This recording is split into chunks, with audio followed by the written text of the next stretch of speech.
Subscribe చేసుకోండి. మరిన్ని latest videos కోసం గంట సింబల్ నొక్కండి. హాయ్ ఫ్రెండ్స్, మనం ఈరోజు బీన్స్ కొబ్బరి తురుము కర్రీ ఎలా చేసుకోవాలో చూద్దామండి. ముందుగా ఒక కడాయి పెట్టుకొని అది వేడెక్కిన తర్వాత ఒక 3 టేబుల్ స్పూన్ల ఆయిల్ వేసుకొని పోపు దినుసులు వేసుకోవాలండి.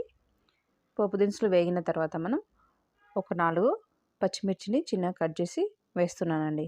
ఈ కారం ఎక్కువ ఉన్నాయండి, మనం కారపొడి ఏం యూజ్ చేయొద్దండి, ఓన్లీ పచ్చిమిర్చితోనే చేసేసుకుందాం. ఒక 4 పచ్చిమిర్చిని చిన్నగా కట్ చేసి వేసానండి. ఒక ఆనియన్ కూడా చిన్నగా కట్ చేసి వేసేసుకోవాలి. ఇలా వేసేసుకొని ఒక కరివేపాకు రెమ్మ కూడా యాడ్ చేసుకోవాలండి. వీటన్నింటినీ మంచిగా ఫ్రై చేసుకోవాలి. ఇలా మొత్తం కలుపుకోవాలండి. ఇప్పుడు మనం ఇందులో కొద్దిగా సాల్ట్ వేసుకుందామండి. ఇవి మనకు త్వరగా ఫ్రై అవుతాయి. సాల్ట్ వేసుకొని ఒకసారి మళ్ళీ కలుపుకోవాలండి. ఈ విధంగా ఇలా కలిపిన తర్వాత కొద్దిగా వేగిన తర్వాత ఒక టేబుల్ స్పూన్ అల్లం వెల్లుల్లి పేస్ట్ వేసుకొని మొత్తం కలిసేలాగా కలుపుకోవాలి. వేసి మొత్తం కలిసేలాగా కలుపుకోవాలండి. పచ్చివాసన పోయే వరకు మంచిగా వేయించుకోవాలి. ఇప్పుడు కొద్దిగా పసుపు కూడా వేసుకుందామండి. ఇది మొత్తం కలిసేలాగా కలుపుకోవాలి. ఇప్పుడు మనం చిన్నగా కట్ చేసి పెట్టుకున్న బీన్స్ అండి, ఇవి ఒక 1/2 కేజీ తీసుకున్నాను. వీటిని వేసుకోవాలండి. ఉడికించి అయినా వేసుకోవచ్చు, నార్మల్గా అయినా వేసుకోవచ్చు అండి. నేను నార్మల్గానే కట్ చేసి వేసానండి. ఇలా వేసి మొత్తం కలిసేలాగా కలుపుకోవాలండి. ఇలా కలుపుకొని దీన్ని మనం ఒక 2 నుంచి 3 నిమిషాల వరకు ఉడికించుకుందాం. మూత పెట్టేసుకొని చూద్దామండి. మధ్యలో మధ్యలో ఇలా చెక్ చేసుకుంటూ ఉండాలండి కలుపుతూ.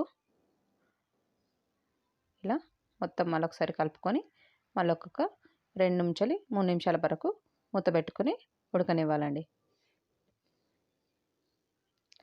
ఇలా చూడండి, ఇవి కొద్దిగా ఉడికాయండి.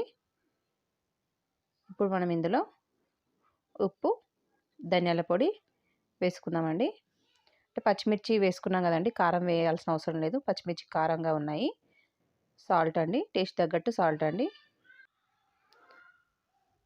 నెక్స్ట్ వచ్చేసి ధనియాల పొడి అండి, ఒక 1/2 స్పూన్ ధనియాల పొడి వేస్తున్నాను.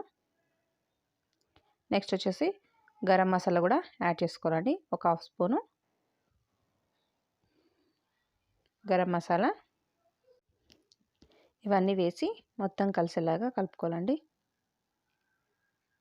ఈ విధంగా మొత్తం కలిసేలా కలుపుకొని ఇంకొక 2 నుంచి 3 నిమిషాల వరకు మూత పెట్టుకొని ఉడకనిద్దాం. మనం చూద్దామండి. చూడండి, మనకు కర్రీ మొత్తం ఉడికిపోయిందండి. ఉప్పు కారం అనేది ముక్కలకు పట్టిందండి. ఇప్పుడు మనం ఇందులో పచ్చి కొబ్బరి తురుము పెట్టుకున్నది యాడ్ చేస్తున్నానండి. ఒక 1/2 ముక్క ఇలా తురుము పెట్టుకున్నాండి. ఇలా వేసేసుకోవాలి. మొత్తం ఇలా వేసేసుకొని మొత్తం కలిసేలాగా కలుపుకోవాలండి.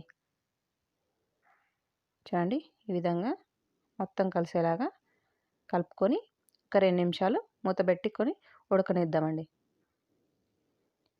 ఈ విధంగా కలుపుకొని మూత పెట్టుకొని ఒక 3 నిమిషాలు ఉడకనిస్తే మనకు కర్రీ రెడీ అయిపోతుందండి.